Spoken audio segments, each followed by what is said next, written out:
Não tem mulher que ao final da noite esteja subindo pelas paredes, com a libido lá em cima, com um homem assim. Nada é pior pra uma mulher do que um homem passivo, acomodado e gigolô. Não dá certo. A libido da mulher, eu sempre falo, gente, a libido da mulher, faça isso, experimente fazer isso com a sua mulher, que você vai ter uma mulher, eu tenho certeza, subindo pelas paredes, porque a libido da mulher é isso. Sabe, a vida sexual, a intimidade sexual faz parte da aliança. Quando você nega isso pro seu parceiro ou pra sua parceira, você está abrindo brechas nessa aliança. Não dá pra ficar fazendo uma vez por mês só se o teu parceiro tem necessidade de fazer mais vezes. Se você ainda não entendeu o jogo, você já está perdendo. O código masculino revela o que ninguém te contou sobre poder, respeito e atração. Link na descrição. Leia antes que seja tarde. A Verena, por exemplo, a gente vê a Verena falar muito bem, ela fala muito bonito sobre o casamento, mas a gente tá nos bastidores, a gente percebe que a Verena com o esposo dela tem uma preocupação, tem um cuidado um com o outro. Poxa, vai pra onde? Você comeu? Vai fazer... Eu não consigo acreditar, né? Apesar que tem muita mulher que ela fala assim, não, mas homem é tudo igual, homem não presta. Eu não consigo acreditar que um homem ou uma mulher que está em um relacionamento extremamente saudável, que tem atenção, tem carinho, cuidado e proteção, vá trair. Então, levando isso em conta, quais são as ações que às vezes o homem e a mulher ele tem no casamento que ele acaba não percebendo e essa ação ela acaba se tornando uma influência para que haja uma traição no casamento? André, nós precisamos entender que, como eu sempre falo, a maior demanda do homem é ter paz. Yes. Não há nada que gere mais gatilhos de traição, no sentido de desejo mesmo, de trair, de se envolver com outras mulheres, do que não ter paz dentro de casa. Porque, como eu comento o tempo todo, o mundo lá fora já é um grande campo de guerra para o homem. Às vezes, ele é CLT, ele está o tempo todo com medo de ser mandado embora, então ele aguenta humilhação, aguenta sobrecarga. Ele chega em casa, tudo o que ele quer é encontrar refúgio. Mas às vezes ele encontra mais um campo de batalha. É por isso que muitos homens demoram tanto para voltar para casa. Às vezes ficam fazendo hora no trabalho ou vão para o barzinho com os amigos depois do trabalho porque não querem voltar para casa. Eu atendo muitos casais nas minhas mentorias e uma vez um rapaz me disse algo que marcou a minha vida. Ele falou, Verena, eu só queria que ela fosse mais leve. Eu nunca tinha ouvido um homem expressar isso. Mas quando ele disse, eu só queria uma mulher que fosse mais leve, eu entendi que o problema muitas vezes do cara que busca uma mulher na rua não é insatisfação com a aparência da mulher dele. Não é insatisfação com a performance sexual da mulher dele. Não. Ele está buscando, na verdade, uma válvula de escape para toda a tensão que ele vive em casa. Isso quer dizer que a traição é correta? De forma alguma. E como você falou, a gente não pode fazer apologia à traição. A gente não pode justificar o injustificável. Em última instância, a última palavra para trair ou não trair é da pessoa, independentemente da insatisfação dela com o cônjuge. Então, a pessoa que decide se vai trair ou não. Se ela está insatisfeita com o parceiro, ela poderia ir embora. Poderia pedir divórcio, mas se ela está no casamento ainda, ela tem obrigação de ser fiel. Então, entenda que eu não estou fazendo apologia à traição ou justificando. Eu estou explicando a motivação de cada um. E muitas vezes a motivação do homem é justamente essa. Procurar uma validação na rua, um respeito, uma admiração que ele não tem em casa. Em contrapartida, André, como eu sempre falo, a mulher quer o tempo todo tranquilidade, ela quer segurança emocional. Ela quer um homem que bata no peito e diga, deixa que eu resolvo.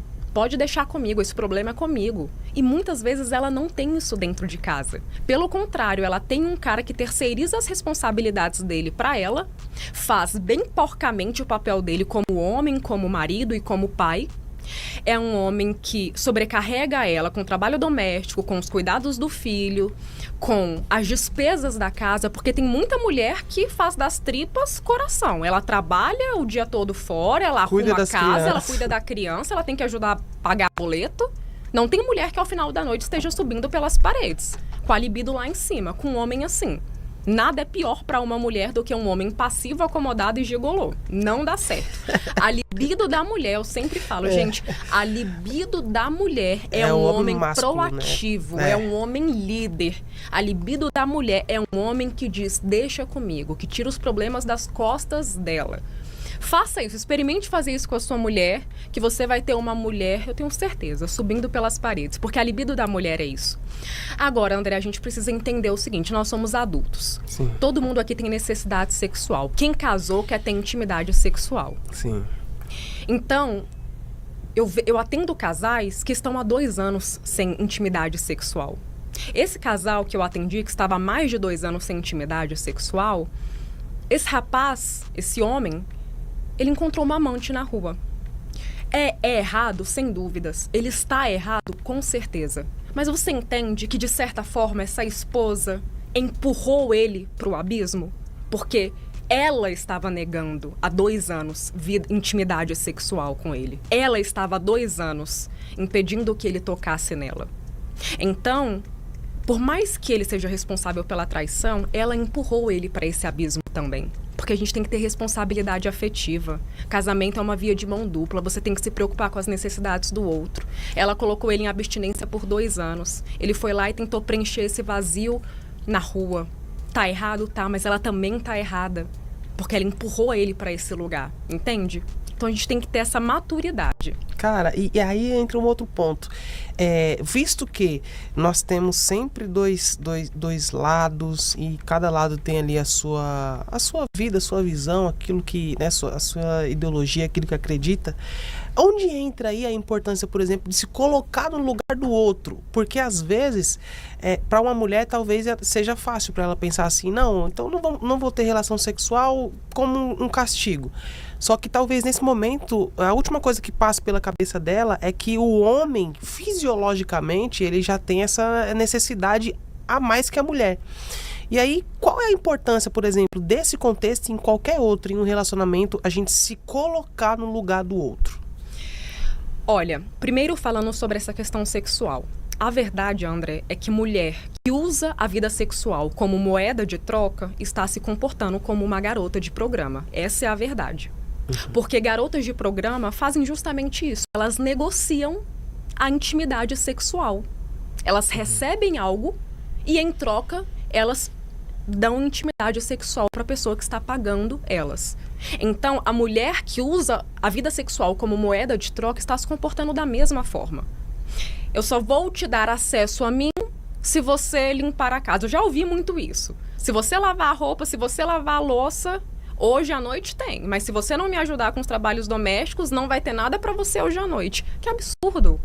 Como é que você negocia a sua intimidade assim? É falta de dignidade. Eu escuto muito isso. Eu quero uma máquina de lavar. Olha só a posição em que a mulher se coloca. Por causa de um eletrodoméstico, uma máquina de lavar. Uma air fry. Seria menos mal se fosse, sei lá, uma Louis Vuitton, alguma coisa que fosse pra ela, né? Mas não. Ela negocia, às vezes, um eletrodoméstico, algo que não é pra ela, é pra casa, em troca de intimidade sexual. Isso não é postura de mulher. Isso não é postura de cristã, de esposa. Isso é postura de mulher da vida, isso é postura de amante. Sabe, a vida sexual, a intimidade sexual faz parte da aliança. Quando você nega isso para o seu parceiro ou para sua parceira, você está abrindo brechas nessa aliança. Então a gente precisa se colocar no lugar do outro nesse sentido, de entender que tudo bem você não querer fazer todo dia, 2 vezes por dia, mas também tem que ter um equilíbrio. Não dá para ficar fazendo 1 vez por mês só se o teu parceiro tem necessidade de fazer mais vezes. E aí é que entra a questão, André. A gente não tem que fazer só quando a gente quer, só quando a gente está com vontade. O nome disso é egoísmo. É criança que vive fazendo só o que tem vontade. É criança que faz as coisas só na hora que quer. Adulto não. Adulto faz o que tem que ser feito, independentemente de estar com vontade ou não. E na vida sexual é a mesma coisa. Se ela faz parte do casamento, se ela alimenta a aliança, você precisa fazer independentemente de estar com vontade. É claro que tem dias que a gente não vai estar bem e tá tudo certo. Nosso parceiro tem que respeitar isso. Mas é egoísmo também você querer fazer 1 vez na vida, outra na morte, porque você precisa estar com vontade. Por acaso a gente trabalha só quando tá com vontade? A gente faz exercício físico só quando tá com vontade? Dieta só quando tá com vontade? Não, porque a vida adulta não é sobre vontade, é sobre fazer o que tem que ser feito. E na vida matrimonial não é diferente. Agora, com relação a isso que você perguntou sobre se colocar no lugar do outro de forma geral, André, veja bem, você nunca vai entender a dimensão do dano que você causou a uma pessoa até que o mesmo aconteça com você. Uau. André, Uau. a decepção, ela dói tanto porque ela sempre vem de quem a gente menos espera. E é por isso que o trauma causa tantos danos. Porque ele tira de você, acima de tudo, a capacidade de confiar no outro.